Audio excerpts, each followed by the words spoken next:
Bun, dan hanya kepadakulah kalian takut, hanya kepadakulah kalian tunduk. Apa kata Nabi Muhammad? La ta'ata li makhluqin fi ma'siyatil khaliq, yang artinya kita tidak boleh taat kepada siapa saja kalau dia ngajak bermaksiat kepada kita.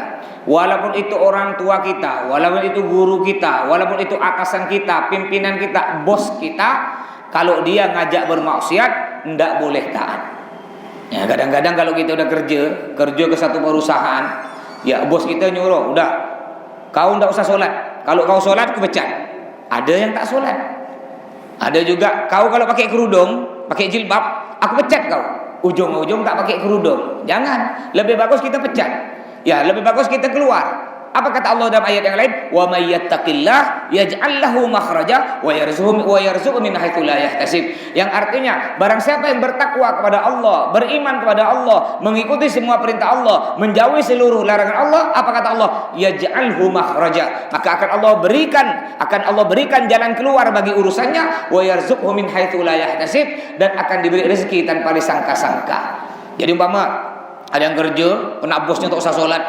Yang perempuan kena bosnya tidak usah pakai jilbab, tidak usah pakai kerudung. Harus kalau kau mau kerja ke toko aku, kau harus pakai baju ketat, harus pakai rok pendek. Tidak usah. Keluar, tidak apa-apa keluar.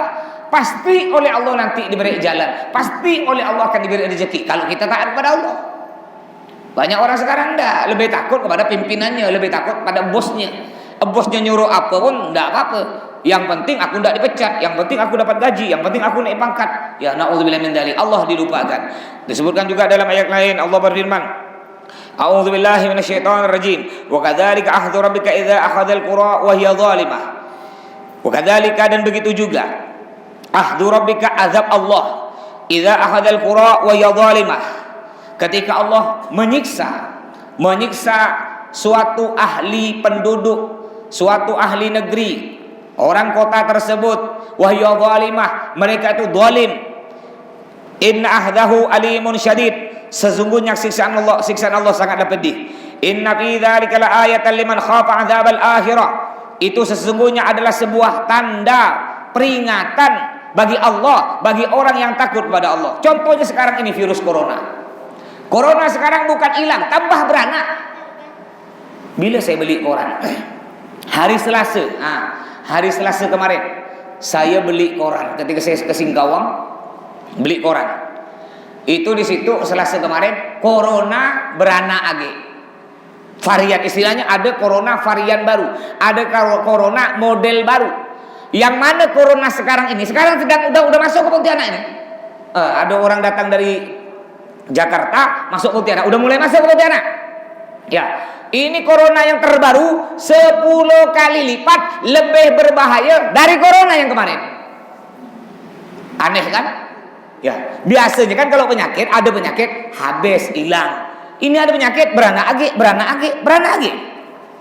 Kenapa oleh Allah corona bukan tambah hilang, malah tambah banyak, tambah berbahaya, bahkan 10 kali lipat lebih berbahaya dari corona kemarin. Kenapa? Karena di antara sebabnya banyak orang-orang kurang ajar, dolim kepada para ulama, khususnya dolim kepada Habib Rizik, cucu keturunan Nabi Muhammad SAW. Jangan harap corona akan habis dari Indonesia kalau mereka masih benci kepada cucu Nabi Muhammad SAW. Bukan cuma corona, Allah akan murka, Allah akan marah, akan Allah berikan bala bencana, bala yang lebih besar dari ini. Kan kemarin, pelajaran kemarin masih ingat? Apakah ada hadis Nabi, ya hadis kursi, firman Allah yang artinya, barang siapa yang mengganggu, kurang ajar kepada waliullah, kepada kasihku, kepada para ulama, apa kata Allah? Aku yang akan memerangi mereka. Ingat kan pelajaran kemarin? Kalau Allah udah berfirman begitu, Allah akan memerangi. Allah gampang. Ya mungkin kalau kita tidak mungkin lah kita berani melawan kan. Kita tak punya apa-apa, tak punya senjata. Kalau Allah gampang. Ada orang kurang ajar kepada para ulama, ada orang kurang ajar kepada para habaib, ada orang kurang ajar kepada kekasih-kasih Allah. Gampang oleh Allah. Tinggal beri apa? Corona tak habis-habis. Diberi apa lagi? Angin puting beliung. Diberi apa lagi? Ya, kemiskinan di sana sini. Diberi apa lagi? Gempa bumi. Lihat, Bapak lihat di video-video, sekarang ada gempa, ada longsor, ya, ada banjir tak berhenti-berhenti. Kenapa buktinya? Itu karena Allah murka. Apa kata Allah dalam Quran ayat yang lain? Walau anna ahlal qura amanu wattaqau la fatahna alaihim barakatin minas samai wal ardi walakin kadzabu fa akhadnahum bima kanu yaksibun, kata Allah. Andaikan penduduk suatu negeri, andaikan orang Indonesia, andaikan warga di Kalimantan Barat ini, ya amanu wattaqau, beriman kepada Allah, bertakwa kepada Allah, melakukan semua perintah Allah, menjauhi seluruh larangan Allah, mencintai kekasih Allah, menghormati para ulama. Apa kata Allah? La fatahna alaihim barakatin minas samai wal ardi, maka akan Allah bukakan keberkahan dari langit. Oleh Allah diberi keberkahan dari langit. Apa keberkahan dari langit? Hujan yang dapat berkah. Sekarang kita sering hujan tapi tidak ada berkah. Hujannya sekarang tidak ada berkah, malah bencana. Kalau tidak percaya coba lihat. Ayo, dulu musim buah. Musim buah durian rambutan teratur dah. Teratur dulu kan? Sampai kita tahu, oh kalau bulan ini musim durian. Kalau bulan ini enggak musim. Sekarang teratur enggak? Enggak teratur. Kenapa sekarang musim buah-buahan enggak teratur? Karena manusianya enggak mau diatur. Manusia sekarang dia enggak mau ikut aturan Allah. Hujannya Masya Allah, sering di Pontianak hujan, tapi enggak ada berkah. Enggak ada berkah. Lihat sebenarnya sekarang udah panen berapa kali nih rambutan durian, tapi mana rambutan durian tak ada buah-buah. Yang sampai punya api itu tak, ya berbuah kecil mati, buah kecil mati. Ya kenapa? Enggak ada berkahnya lagi. Dulu contoh kita masih kecil Pak, bahwa waktu itu waktu sangat berkah.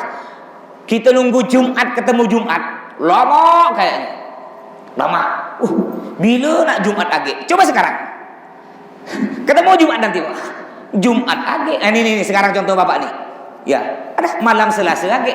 Padahal malam Selasa kemarin yang saya ngajar, Bapak tuh masih ingat. Masih apal. Saya pakai baju apa, gaya saya ngomong apa masih ingat. Ya, Selasa lagi. Nanti bulan puasa, udah Ramadan lagi, cepat ya. Tak terasa. Padahal waktunya tidak berubah. Apa? Keberkahannya yang dicabut oleh Allah. Zamanuna, kata ulama. Zamanuna ka ahlihi wa ahluhu kama tara wa sayruna ka sayrihi wa sayruhu ilal wara. Zamanuna ka ahlihi wa ahluhu kama tara. Zaman sekarang ini tidak berubah. Ya, satu hari ya 24 jam. Jam 6 pagi terbit matahari, jam 6 sore matahari terbenam. Tidak berubah dari zaman Nabi Adam sampai kiamat, waktu tidak berubah. Tapi wahlu kama tara, yang berubah siapa? Yang berubah orang-orangnya. Orang zaman dulu lebih bagus dari orang zaman sekarang. Ya, zaman dulu lebih bagus dari orang zaman sekarang. Kalau zaman dulu, sebelum ada HP, orang zaman dulu sibuk di masjid-masjid baca Quran. Sekarang, masuk masjid, masuk. Tapi Qurannya disimpan dari maghrib sampai isya main HP. Ya masih mending lah, masih mending. Yang penting ke masjid daripada ndak kan. Karena ya Masya Allah Pak, Bapak Ibu, diam di masjid nih, diam aja. Tapi diamnya harus berniat. Kalau enggak niat, enggak dapat pahala ya, rugi. Niatnya niat iktikaf. Nawaitul iktikaf fi hadzal masjid sunnatan lillahi ta'ala. Enggak apal Mas, udah pakai bahasa India. Yang orang India, yang masih keluarga saya sama-sama India. Niat kaulah neng iktikaf masjid sunnat karena Allah. Bahasa Melayu, niat saya iktikaf di masjid sunnah karena Allah. Kalau Bapak Ibu niat iktikaf di masjid, selama Bapak Ibu diam, jangankan baca Al-Quran, tidur nih, terus ditulis pahala. Meninggal, mati syahid. Tapi dengan syarat niat. Mulai sekarang nih, niat dalam hati. Mungkin tadi ada yang lupa. Niat gini. Niat saya iktikaf di masjid sunnah karena Allah. Dah, mulai Bapak Ibu niat, ya, udah ditulis. Tapi nanti ketika keluar, walaupun keluar, mama kayak Abah Mudahri, mama keluar ke rumah sebentar. Masuk, niat lagi. Jadi kalau udah keluar hilang, kalau udah masuk niat lagi. Begitu seterusnya. Kalau udah niat, enggak ditulis. Ya, apalagi sambil udah niat iktikaf dalam masjid ngaji baca Al-Qur'an, tidur, main HP, yang penting enggak main dosa ya. Enggak nonton film porno, main HP cuma lihat-lihat WA, lihat-lihat YouTube mama ya, yang bukan maksiat, dapat pahala di masjid. Ini berkahnya orang diam di masjid. Terus walakin kadzabu, kata Allah, fa akhadnahum bima kanu yaksibun. Tetapi mereka kadzabu, ingkar kepada Allah, tidak taat kepada Allah. Ulama dilawan, ulama dihina, ulama dipenjara, ulama dipersekusi. Sekarang ulama dicari-cari kesalahannya. Fa akhadnahum bima kanu yaksibun, kata Allah, maka aku akan siksa mereka dengan pekerjaan mereka. Lihat, ini udah bukti. Sekarang lihat di Indonesia, corona malah tidak habis-habis. Di mana-mana tuh kalau penyakit habis, hilang. Ini ada penyakit bertambah, beranak, tak habis-habis. Dan anehnya yang banyak kena, ya saya pun heran sampai sekarang nih Pak ya. Rata-rata yang kena corona nih orang yang sangat berhati-hati. Ya, saya punya kawan, ya nggak usah sebut namanya lah. Mungkin Bapak sebagian ada yang kenal. Ini Masya Allah ya. Kemana-mana jalan tak pernah buka masker terus. Dan dia di koceknya tetap ada apa namanya itu semprot tuh, taser, sanitizer. Nah, ya dia beli kecil ini. Nah, dia tuh ada datang kemarin tahlilan di rumah Bang Marsud tuh ada dia datang. Kemana-mana pakai sanitizer. Udah salaman. Ngapa kau pakai itu? Anu lah, jaga-jaga aja, hati-hati. Kau pakai itu bisa-bisa kau kena. Saya gurau-gurau, kena betul. Ada kali 3 minggu dia, udah sekarat nak mati gini. Kemarin ketemu sehat dah ya. Saya pegang kucing kena dia, kena saya dipegang kucing. Kenapa tak ada benda tu? Aku tak percaya, aku buang dah ke situ. Aku jangan kena. Kenapa? Bisa jadi kenapa mereka orang yang sangat berhati-hati kena? Mungkin di dalam hati kecilnya ada rasa sombong. Ketika dia udah pakai masker, pakai sarung tangan, jaga jarak, pakai semprot, lalu ngomong di hatinya, aku ndak mungkin kena. Kata Allah, memangnya kok corona itu yang berik siapa? Jangan kau sombong-sombong, aku tak mungkin kena. Ya kena Allah berik sedikit ya. Betul tak? Kenal Rohim yang biasa dari pondok yang gila itu 16 tahun di Al-Jihad Pak. 16 tahun. Sampai sekarang kalau makan ngantri dengan santri. Coba Bapak lihat jam makan siang, jam makan malam. Ya, ini hari ini kawannya, kawan Rohim ini. Ya. Itu tiap makan santri ngantri Pak, baris, megang rantang. Tidurnya tiap hari di kelas. Kadang-kadang tidur di kuburan. Yang tetangga kuburan tuh kenal si Rohim tuh. Enggak pernah pakai masker, tak pernah basuh tangan, tak jaga jarak. Dia megang tanah-tanah sampah makan. Saya pernah guraukan, hati-hati corona. Bisa dimakan ke corona katanya. Dikira makanan corona karena di otak dia sudah makan. 16 tahun Rohim ada di Al-Jihad, sekalipun saya tidak pernah dengar Rohim ini sakit. Saya pun heran dia. Masya Allah, dia gila-gila tapi sehat. Makanya silahkan kita berhati-hati, tapi jangan terlalu berlebihan. Sampai sholat jaga jarak. Padahal oleh Nabi sudah dibilang, sawu sufufakum fa inna taswiyatas sufuf min tamamis shalah. Kata Nabi, rapikan asopnya, luruskan, rapatkan. Karena sesungguhnya merapatkan sop dalam solat itu termasuk kesempurnaan solat. Kalau udah solatnya sempurna, oleh Allah akan dilindungi. Dari apa? Dari semua. Ada orang saking takutnya lebaran ditulis. Ada di daerah Pontianak. Saya pernah lewat. Lebaran ini saya mau raya-raya rumah kawan saya. Di dekat rumah dia ada tulisan Pak. Mohon maaf karena COVID-19 untuk sementara tidak nerima tamu. Degil. Yang lebih lucu lagi ada degil nih. Saya dapat berita dari wali murid. Jadi ada tetangga dia di rumahnya ditulis tidak menerima tamu karena ada COVID-19. Yang lucunya apa? Dia tiap hari raya-raya. Kurang ajar kau tetangga tak boleh pergi rumah kau pergi rumah orang. Habislah gue. Tapi ada hikmahnya tak corona tuh kue tak laku di rumah ya. Ya ada hikmahnya juga ya. Di antaranya hikmah corona, malam tahun baru kan?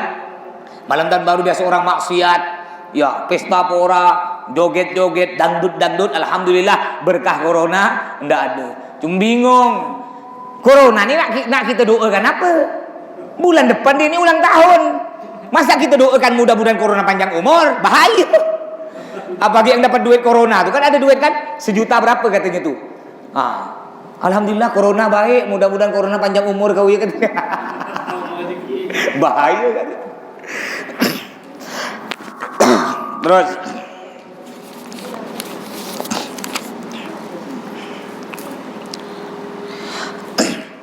jadi dan Allah berfirman, "Yauma yafirrul mar'u min akhihi wa ummihi wa abi wa sahibatihi wa bani likulli imri'in minhum yauma idzin sya'nu yughni. Takutlah kita kepada Allah. Kenapa?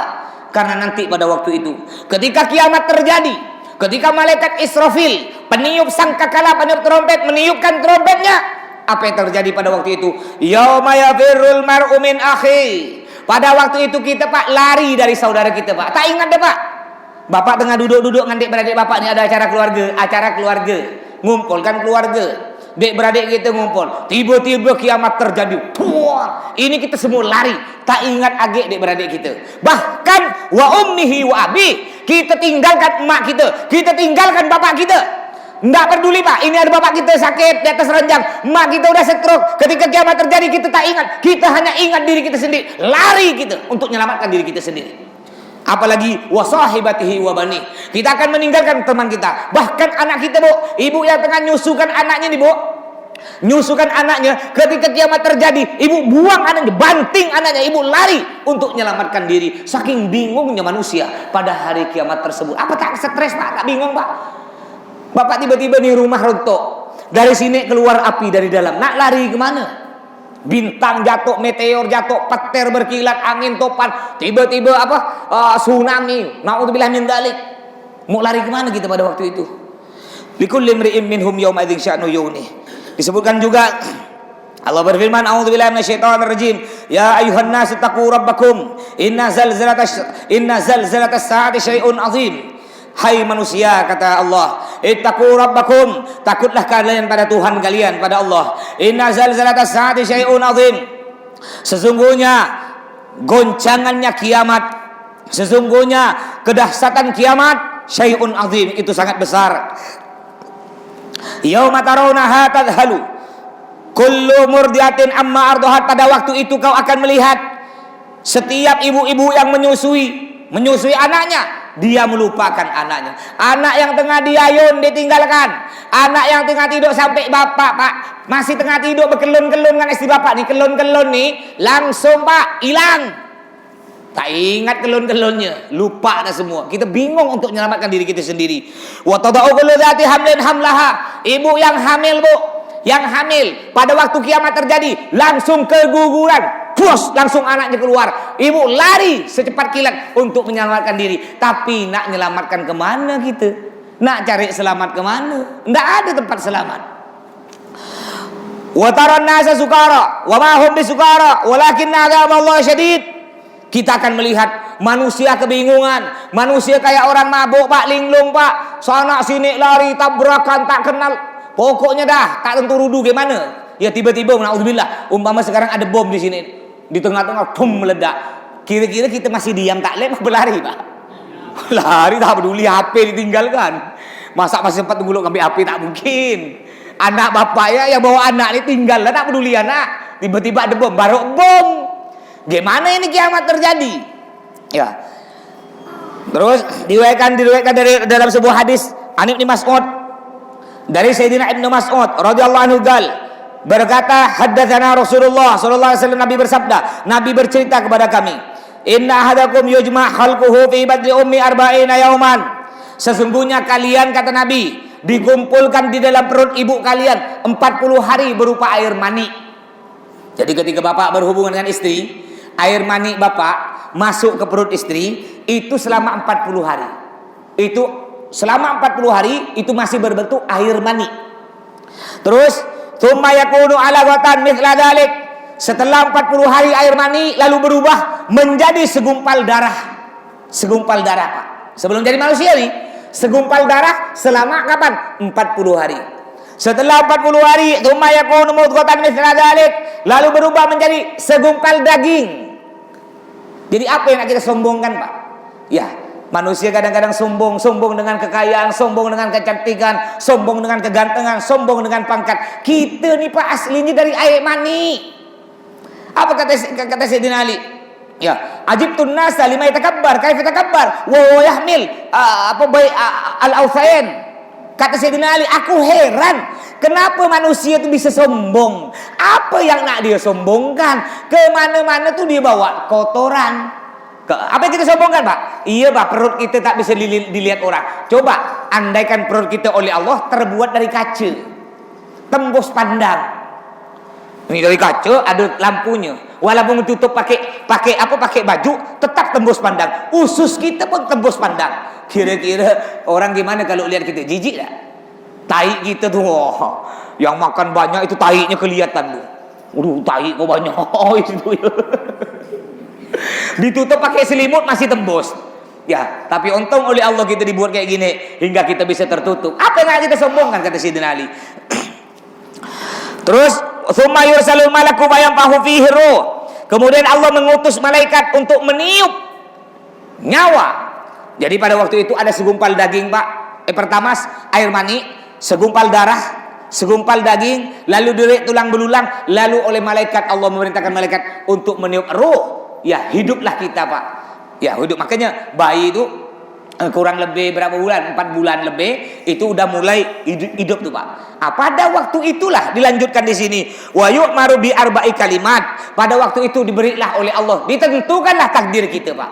Apa di antara takdir kita? Empat takdir kita nih. Yang pertama, bikat birizki, rezekinya. Wa ajalih, ajal kita, kapan kita meninggal. Wa amalih, amal kita. Apakah kita suka maksiat? Apakah kita ahli ibadah? Ya, wa syaqiyun au sa'id. Apakah yang keempat, apakah kita masuk surga atau masuk neraka? Itu sudah ditulis oleh Allah. Ajal kita, Pak. Udah ditulis, takdir kita itu ada ditulis. Kalau enggak jaya, coba Bapak yang menikah dengan istri Bapak. Ya, kalau pingin dia Bapak, pingin dapat kayak Dewi Persik, kan? Dalam otaknya ini, andaikan aku dapat Dewi Persik. Tapi oleh Allah kita tidak ditakdirkan Dewi Persik. Ya, kita ditakdirkan dengan Bun Kacong. Ya, memang itu udah takdir kita oleh Allah. Tidak bisa.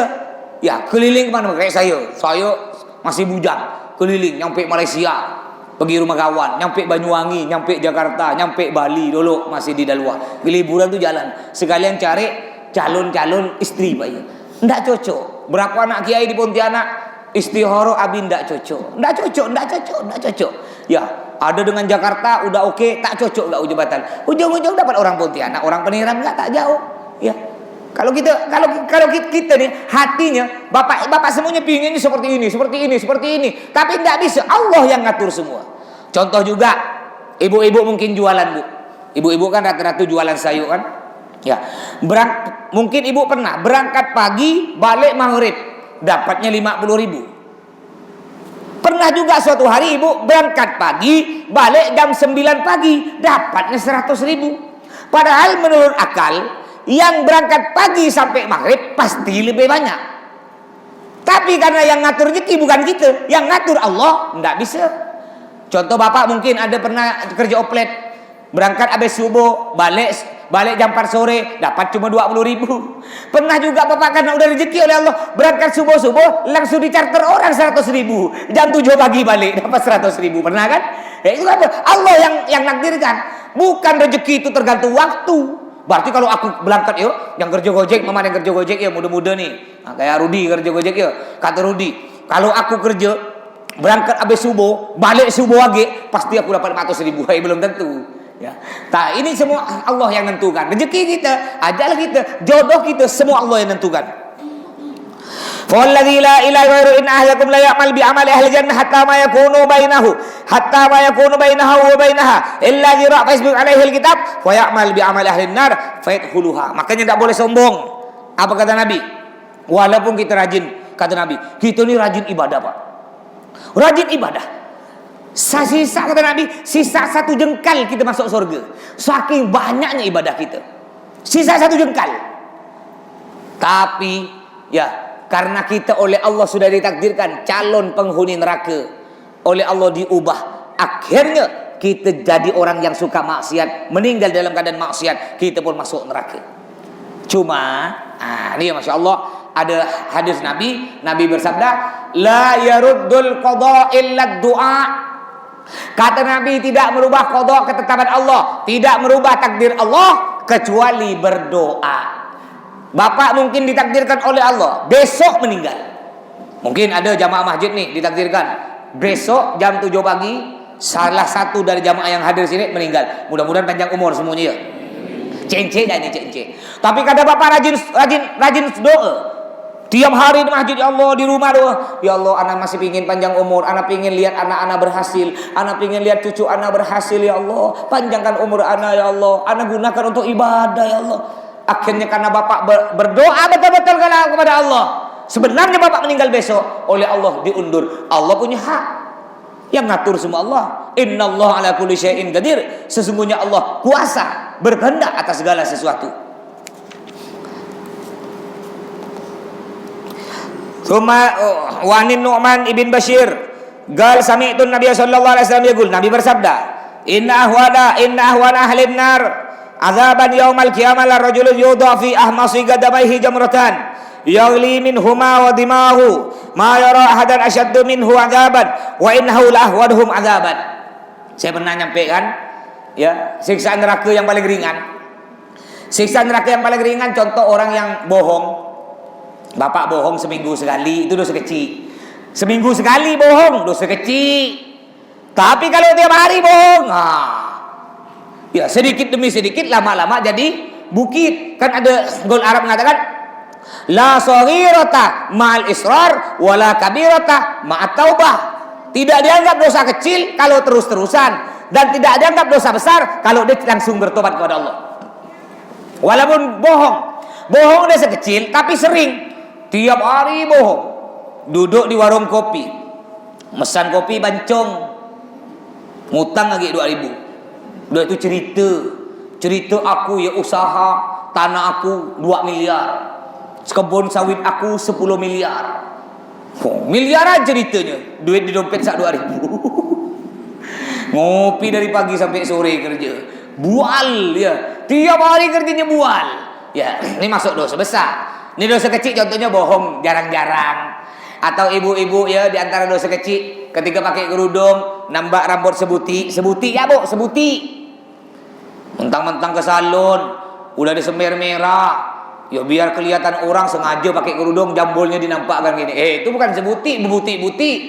Ini kalau orang berbuat dosa kecil, apa siksanya? Ini ada saya pernah nyampaikan pada bapak. Ya, oleh Allah disuruh pakai disiksa dalam neraka, disuruh pakai sendal. Di neraka disuruh pakai sendal. Tapi ingat, sendalnya bukan sendal swallow, juga bukan sendal pakalolo, sendalnya bukan sendal jepit, apalagi sendal homipet. Tidak. Sendal tersebut terbuat dari api. Barang siapa memakai sendal tersebut, saking panasnya otaknya akan mendidih. Ini siksa neraka yang paling ringan bagi orang yang buat dosa kecil. Bagaimana dengan siksa neraka yang sangat berat? Kecuali jika ingin Allah mengampuni dosa kita, cepatlah bertobat. Belum ada kata terlambat. Mumpung kita masih hidup, ya, masih hidup sekarang, masya Allah sehat semua. Yang mungkin dulu pernah degil, apalagi yang masih muda-muda sama dengan saya, pak. Saya bujang-bujang pun pernah degil, pak. Ayo kita harus bertobat kepada Allah, berubah. Kapan lagi kita akan berubah? Enggak malu ke kita pada anak kita, enggak malu ke kita pada cucu kita. Apa nanti ketika kita udah tua, masih ya kita kayak gitu-gitu, anak kita ngelihat. Makanya jangan harap jangan harap pak anak kita akan jadi anak soleh-solihah, pak. Kalau kita tidak jadi contoh yang baik. Kita nyuruh anak kita dimundurkan kemana-mana, tapi kita tidak berubah kayak dulu, masih ya. Tiap hari mabuk, tiap hari berjudi, masih ya. Anak ngelihat, anak tuh pak, anak tidak ngomong pak, anak kita tidak ngomong, dilihat ya pak. Oh bapak aku ada di Gertak 3 tiap hari, megang gaplek. Walaupun dia tidak lihat, dia tanya tuh kawan tuh. Kau tahu enggak bapak aku di pasar ngapu? Dia tuh tadi habis 30.000 kalah bapak kau tuh. Minum 3 botol. Ya, ada agak dia ngurat cewek, agak megang pantat cewek tak, yang tukang kopi sana tuh. Oh, bapak aku gitu. Udah tuh, mulai percuma ya aku mondok, kata si anak nih. Tak ada gunanya aku mondok kalau bapak aku kayak gini. Bagus aku ikut bapak aja lah. Jadi kalau kita ingin pak, anak kita jadi anak soleh-solihah, kita harus jadi contoh yang baik. Walaupun nanti anak kita pernah dengar, tetangga bilang, kawan bilang, bapakku tuh dulu preman, bapakku dulu. Tapi anak kita kan lihat kenyataannya. Masya Allah sekarang bapak aku rajin ke masjid. Oh iya, berarti dulu bapak aku nakal, dulu tak peduli apa. Yang penting sekarang bapak aku alhamdulillah rajin ke masjid. Insya Allah dijadikan contoh. Makanya ayo kita takut kepada Allah, bertobat kepada Allah atas dosa-dosa yang pernah kita lakukan. Wallahu a'lam bishawab. Baik, kita lanjutkan pelajaran fikih biar sama-sama dapat. Bismillahirrahmanirrahim. Tentang sunnah-sunnah solat. As-sunanul lati qabla sholat. Sunnah yang dilakukan sebelum memulai solat. Apa saja sunnah yang dilakukan sebelum solat? Di antaranya yang pertama yaitu al-azan. Azan. Apa itu azan? Azan yaitu zikrun muayyan, zikrun makhsus, matlubun li salatin maktubah. Azan ialah zikir, kalimat yang telah ditentukan, tidak boleh dirubah-rubah. Ya, matlubun yang dianjurkan, yang diperintahkan, li salatin maktubah, untuk solat fardu. Itu azan, tidak boleh ubah-ubah. Ya nanti diubah-ubah. Ya, hayya 'alas shalah diubah. Hayya itu artinya ayo, hayya itu ayo artinya. Hayya 'alas shalah, ayo solat. Ini ubah nanti. Hayya 'alal mitra, berarti ayo ke mitra. Atau hayya 'alal jihad, artinya bagus tuh. Apa? Ayo mondok ke jihad. Mondok ke jihad. Kalau salah-salah arti nanti ditangkap. Ayo sikit-sikit tangkap nih. Ya. Jadi azan itu sudah ditentukan, tidak boleh kita ubah-ubah. Ya kalau kita ngubah azan, dosa kita. Berarti itu ngubah yang telah dianjurkan oleh agama, yang telah disusun oleh Nabi Muhammad SAW. Terus, fadlul azan, keutamaan azan. Allah berfirman dalam Al-Quran, A'udzubillahi minasyaitonirrajim. Wa man ahsanu qawlan mimman da'a ila Allah wa 'amila shalihan wa qala innani minal muslimin.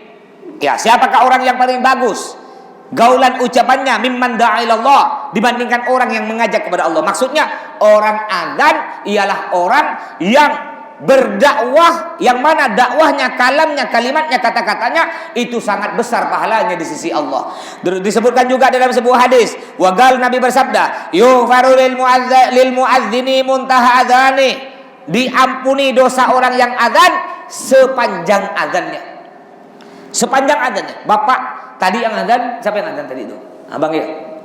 Azan tadi 5 menit. Berarti selama 5 menit itu malaikat ngomong gini, ya Allah, ampuni dosa dia, ampuni dosa dia, ampuni dosa dia, ampuni dosa dia, selama sampai selesai azan. Malaikat yang minta ampunkan, Pak. Kalau cuma saya sih masih belum tentu terima. Ya Allah, ampuni dosa abang ini, belum tentu terima. Kau ya kata malaikat banyak dosa, minta ampunkan dosa orang. Ini yang minta ampunkan malaikat. Selama kapan? Sepanjang dia azan. Gimana kalau dia azan tiap hari? Duhur, asar, isya, subuh 5 kali satu hari. Gimana kalau azan selama 40 tahun, selama 20 tahun, tiap azan? Wow, besar pahalanya. Ini besar pahalanya orang azan. Ya, terus wa yastaghfir lahu kullu ratbin wa yabis. Ini hebatnya orang azan. Semua yang kering-kering, tumbuhan-tumbuhan yang kering-kering, benda mati, dan benda-benda hidup, semua itu memohon ampunan untuk orang yang azan. Pohon tadi ketika abang dengar tuh, Allahu Akbar, Allahu Akbar, pohon semua ngomong, ya Allah, ampuni dosa dia, ampuni dosa. Burung, cicak, apa ini benda mati semua nih, ngomong semua, ampuni dosa dia, ampuni dosa dia, ampuni dosa dia. Ini saking besarnya orang yang azan. Disebutkan juga dalam hadis yang lain, Inna Allah malaikatahu yusallun ala saffil muqaddam, yang artinya Allah dan malaikatnya, Allah merahmati dan malaikat memohon ampunan kepada orang yang di saf pertama. Jadi saf pertama Bapak, rebut. Sampai-sampai Nabi bilang gini, andaikan Bapak Ibu nih bisa ngelihat betapa besar pahala di saf awal, bisa berbunuh untuk ngerebutkan. Wah, bisa bawa Pak, celurit Bapak nih. Pada aku loh saf pertama. Andaikan bisa dilihat pahalanya. Cuma karena pahala tidak bisa dilihat, kita ini kadang-kadang santai. Malah yang disuruh saat depan orang. Kita tak mau, udah kau ya, aku tak matain aku, kau ya lah. Tidak boleh. Kalau untuk urusan ibadah, Pak, untuk urusan ibadah, tidak boleh kita ngalah. Makruh. Kalau untuk urusan ibadah, boleh kita ngalah kepada siapa? Kepada orang alim. Contoh, kita ada di saat depan nih. Guru kita ada di belakang. Umpamanya ada Ben Moksin, atau Abu Yabib Hussein Baharun, atau Bin Segak Baharun, ada di belakang kita. Sekali kita noleh, astagfirullah, kita mundur. Nah, itu boleh. Boleh mengalah dalam ibadah untuk orang alim, ulama, habib. Selain itu tak boleh, hukumnya makruh. Contoh Bapak Ibu tengah ngantri wudhu nih, ya, udah ngantri baris, tiba-tiba di belakang ada kawan, udahlah kau ya dulu, enggak dosa, tapi hukumnya makruh. Sama dengan saf depan di pahalanya besar oleh Allah. Orang yang di saf depan, Pak, dirahmati Allah. orang yang di saf depan, malaikat bilang, "Ya Allah, ampuni dosa dia, ampuni dosa dia, ampuni dosa dia," sampai selesai solat. Besar pahalanya orang saf depan. Cuma karena pahala tidak bisa dilihat dengan mata. Coba, andaikan pahala bisa dilihat dengan mata, Pak. Yang di saf depan ada duit 200 juta bersusun gini. Pas ada saf depan, kira-kira tidak usah, bukan oleh Allah lah diberi, dari panitia masjid ya lah umpamanya. Ini di saf depan langsung ada duit, ya 2 kilan, duit 100 ribuan 2 kilan bersusun, satu bersusun. Yang saf depan silahkan, habis sholat langsung ambil. Kira-kira gimana? Berkelahi tak? Berkelahi apa kayak banyak utang? Yang banyak utang rajin gitu. Azan kurang 2 jam dah duduk tadi. Kalau pahala bisa dilihat dengan mata. Cuma karena pahala tak bisa dilihat dengan mata, kita santai-santai. Terus, wal muadzin yughfar lahu madha sauti wa saddaqahu man sami'ahu min radbin. Ini sama nih. Terus al muadzin, dalam hadis yang lain Nabi bersabda, al muadzinun atwalun nasi a'naqan yaumal qiyamah, yang artinya orang yang azan adalah lehernya nanti panjang di hari kiamat. Maksudnya apa?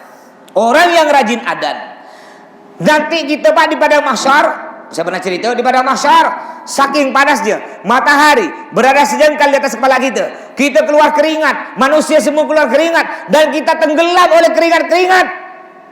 Tenggelam Pak, sampai tak bernapas kena keringat Pak. Bukan keringat biasa, udahlah keringat, bau, panas, naudzubillah, mendidih itu keringat. Kecuali orang yang rajin adzan, lehernya panjang, jadi keringatnya cuma sampai sini ya. Ya, dia tidak sampai tenggelam. Orang yang rajin adzan. Ya, tapi adzannya harus ikhlas. Bukan ada maksud tertentu. Ya, karena ada cewek yang dituju. Ada tetangga sebelah rumah kan, calon mertua. Ya, harus ikhlas. Makanya kadang-kadang ini kan kita ibadah, kadang-kadang. Namanya kita manusia Pak ya. Kadang-kadang kena setan diganggu. Ya, ketika kita sholat di masjid, ya, dilama-lamakan. Allahu Akbar, kayak orang sedih-sedih. Ngapa? Karena banyak orang sholat sebelah kita. Ya, Bismillah, Allahu Akbar. Yo, biar dipuji, biar orang, Masya Allah dia ni. Ketika orang ramai, ketika di masjid tak ada orang, kayak kodok, tiut. Assalamualaikum, kata dia. Al-hikmah minal adzan. Apa hikmahnya adzan? Faedahnya, gunanya kita azan itu apa? Arbaatun, ada 4. Yang pertama, al-i'lam biduhulil waqt, pengumuman, pemberitahuan tentang masuknya waktu. Jadi dengan azan kita bakal tahu, oh ini udah masuk waktu zuhur, oh ini udah masuk waktu asar. Makanya yang azan hati-hati, terutama azan maghrib. Ya, karena banyak orang puasa, terutama di bulan puasa, jangan main azan-azan ya, asal dengar azan dari suara-suara. Azan, jangan, bisa jadi HP sekarang ada suara azan. Jangan, lihat dulu jam, lihat jam betul-betul. Perhatikan ini azan dari mana, dari masjid mana, atau kalau ini radio mamanya. Nah, baru udah positif azan, baru langsung azan. Jangan, karena bahaya. Kalau sampai kita azan tidak teliti, asal dengar suara Allahu Akbar, Allahu Akbar, padahal dari HP, langsung kita ngambil mic, Allahu Akbar, Allahu Akbar. Orang semua buka puasa. Yo, ada 1000 orang buka puasa, 1000 orang dosanya ngalir ke kita yang ada. Kenapa? Karena kita tidak berhati-hati. Makanya hati-hati yang azan ya. Atau ketika padahal belum masuk waktu, karena dia tidak teliti, nunggu azan setengah jam sebelum azan dia tidur di masjid, duduk gini. Lalu terkejut langsung ambil mic. Allahu Akbar, kata dia. Padahal kurang 10 menit. Orang pun langsung gak sholat. Allahu Akbar, dikira udah azan. Udah itu orang tak sholat lagi. Gimana? Dia tanggung jawab. Ya kayak ada santri pernah dulu jam 2 malam azan. Ya kayak gitulah ceritanya tuh. Kan dia ronde, terkejut bangun langsung ambil mic. Allahu Akbar, jam 2 malam. Saya terkejut. Lihat jam 2 malam. Saya biasa bangun itu jam 3, satu jam sebelum subuh ya. Jam 2 malam kok udah azan. Ya kalau di Mekah memang ada azan 2 kali. Ya, jam 1 jam sebelum subuh itu azan biasanya, 1,5 jam sebelum subuh itu azan subuh. Bukan azan subuh, azan untuk bangunkan orang sholat tahajud. Baru nanti masuk waktu azan lagi. Sama dengan di Yaman, azan 2 kali kalau subuh. Di sini azan 2 kali, terkejut orang, tidak biasa. Yang kedua, hikmahnya adzan ad-da'wah ilal jamaah, mengajak orang untuk bersolat berjamaah. Ya, berjamaah Bapak Ibu ya, usahakan solatlah berjamaah. Kalau ndak bisa 5 waktu, mungkin Bapak Ibu duhur, asar kerja, paling sedikit maghrib, isya, subuh. Ndak bisa Mas, ya udah paling sedikit maghrib, isya. Ndak bisa paling sedikit, janganlah sampai 1 hari ndak ada solat berjamaah, rugi. Karena ngapa? Salatul jamaah afdhalu min salatil fardhi bi 27 darajatan. Salat berjamaah pahalanya lebih besar dibandingkan salat sendiri. Lebih besar berapa? 27 derajat. Bapak Ibu salat sendiri di rumah, salat sendiri. Khusyuk nih, tak ingat apa-apa kecuali Allah, pahalanya dapat 1. Kalau khusyuk hanya ingat Allah. Tapi kalau kita udahlah salat sendiri, udahlah tak ada khusyuk, ngayal kemana-mana sambil nonton TV ya gitu. Boleh Mas, boleh. Esa. Boleh kita solat nonton TV? Boleh. Esa. Enggak apa-apa esa. Ya. Film nanggung nih film India, ya Allah Akbar. Jadi TV-nya ngadap kiblat. Orang sekarang ini kan banyak terbalik, Pak. Kalau dulu kita nonton TV, sekarang TV nonton kita. Ngapa TV nonton kita? Iya, kita ketiduran. Kita tidur, TV-nya masih nonton kita. Terbalik dia nonton. Ya. Boleh solat depan TV, boleh sambil nonton TV, boleh, enggak batal. Cuma pahalanya berkurang. Kau ni ngadap Allah pemain-main. Ya enggak batal. Bapak Ibu solat nole-nole, enggak batal. Ya, solat ngadap ini. Ngelihat ke layar sambil ngangak gitu. Enggak batal. Enggak batal. Yang penting saya udah pernah bilang kan, yang wajib ngadap kiblat dada. Muka tak wajib. Jadi solat sambil gini boleh. Enggak batal, cuma ingat pahalanya berkurang. Ingat, kita solat nih bukan nak ngurang pahala, nak nambah pahala. Hati-hati solat ya. Jadi solatlah berjamaah. Kalau kita solat sendiri di rumah, khusyuk pahalanya 1. Enggak khusyuk tak dapat pahala. Tapi hebatnya kita solat berjamaah. Nih Bapak Ibu tadi solat berjamaah. Ya. Enggak ada khusyuk. 1 pun enggak ada khusyuk. Saya enggak khusyuk. Bapak Ibu semua enggak ada khusyuk. Tapi tetap pahalanya tetap dihitung 27 derajat. Kenapa? Ya karena berjamaahnya. Ini hebatnya orang sholat berjamaah. Apalagi khusyuk, wah pahalanya udah 27 derajat plus berlipat-lipat lagi. Banyak lagi bonus-bonus yang lain. Makanya usahakanlah, walaupun tidak bisa 5 kali dalam sehari, paling sedikit 1 kali. Jangan sampai dalam 1 hari tidak ada sholat berjamaah. Yang kedua, yang ketiga, hikmahnya azan al-i'lam bi maudhi'il jamaah. Pengumuman atau pemberitahuan kepada orang tempatnya kita sholat. Tempat sholat. Kan kalau Bapak Ibu jalan pakai motor lah, ya. Dengar Allahu Akbar, Allahu Akbar. Oh, berarti di sana ada masjid nih. Aku sholat masjid sana, tahu. Ya, dengar suara azan kita bisa tahu di sana tempat sholat berjamaah. Terus yang keempat, izharu syiaril Islam. Ya, menampakkan syiar-syiar atau tanda-tanda agama Islam. Dengar suara azan. Ini alhamdulillah kita bersyukur di Indonesia ini masih diperbolehkan azan pakai mikrofon. Ya, tapi kita tidak menutup kemungkinan. Ya, kalau ini terus ya kayak gini umpamanya, banyak pejabat-pejabat yang bukan malah mempertahankan Islam, tapi malah menghancurkan Islam. Bisa jadi ke depannya nanti pelan-pelan adzan alasannya karena mengganggu tetangga.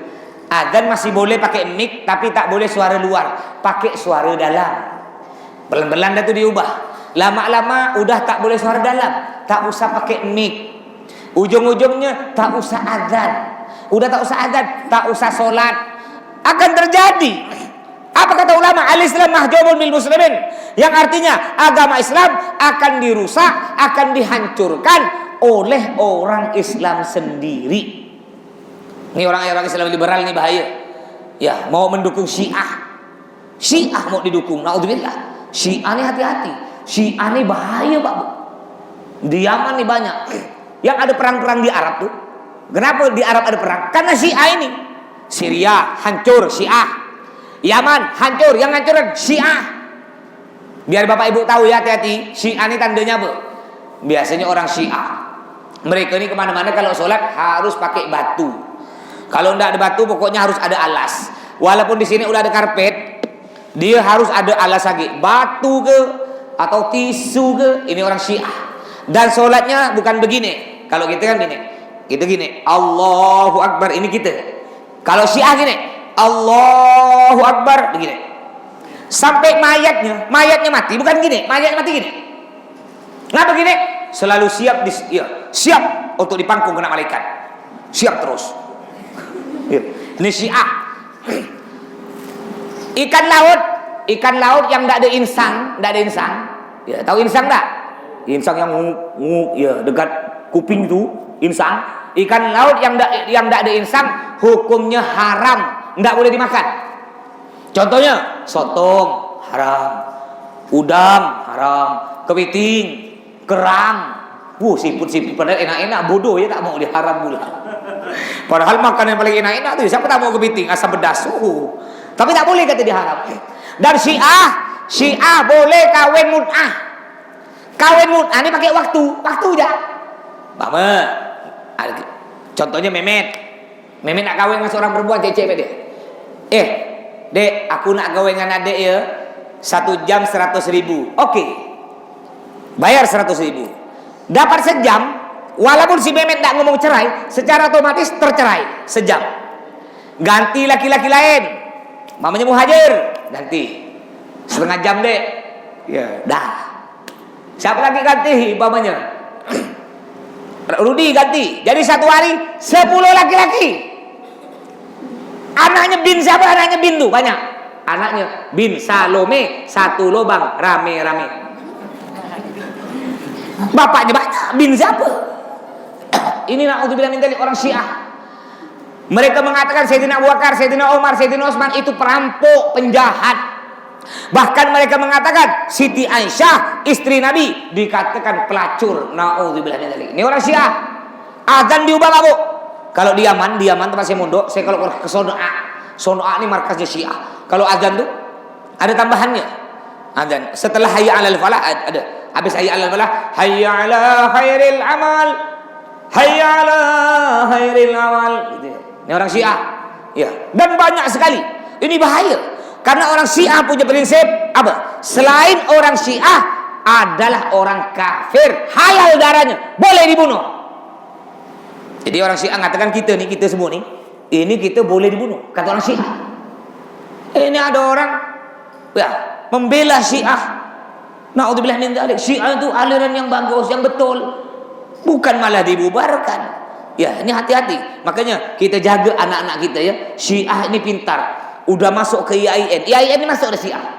Karena saya punya dosen ya namanya Bang Sahrani, alumni Dalwa. Beliau jadi ketua FPI Kalbar yang kemarin. Ya, Bang Sahrani ini nelpon saya. Rupanya di IAIN udah banyak Syiah. Ya, naudzubillah min dzalik. Ya, Syiah, ada lagi Ahmadiyah. Ahmadiyah ini ketuanya namanya Ahmad bin Ghulam. Dari sana, dari India. Bukan Sahrukan. Sahrukan Ahlussunnah wal Jamaah. Ya. Ini Ahmad bin Ghulam. Dia mengatakan Ahmad bin Ghulam itu adalah nabi. Padahal kata Nabi Muhammad, apa kata Nabi? La nabiyya ba'di, kata Nabi. Tidak ada nabi lagi setelahku. Aku adalah nabi terakhir, kata Nabi Muhammad. Habis aku tidak ada nabi. Artinya kalau setelah Nabi Muhammad masih ada orang ngaku nabi, berarti dia dihukumi kafir, murtad, keluar dari Islam. Ini Ahmadiyah. Ini ada orang mengatakan ini Ahmadiyah bagus, Syiah bagus. Naudzubillah min dzalik. Ya, kalau ini dibiarkan bisa jadi Indonesia ke depannya azan sudah nanti ke depannya dilarang pakai mic, bahkan ditiadakan azan, bahkan ke depannya bisa-bisa masjid ditutup. Makanya ayo kita umat Islam bersatu, jangan terpecah belah. Ya, jangan terpecah belah. Ya, jangan terpecah belah gara-gara partai, gara-gara suku, gara-gara apa macam-macam adat istiadat dan sebagainya. Tidak usah. Selama Tuhannya sama Allah, selama nabinya sama Muhammad, selama kitabnya sama Al-Quran, maka dia adalah saudara kita. Kita tetap harus bersatu umat Islam, jangan terpecah belah. Baik, mudah-mudahan oleh Allah negara kita cepat dihilangkan corona dari seluruh dunia, khususnya negara kita. Mudah-mudahan para ulama khususnya Habib Rizik selalu dalam lindungan Allah. Mudah-mudahan anak kita semua jadi anak soleh-soleh, amin ya rabbal alamin. Sampai di sini, mudah-mudahan panjang umur, dapat bertemu lagi di bulan selasa akan datang. Usikum nafsi taqwallah. Assalamualaikum warahmatullahi wabarakatuh.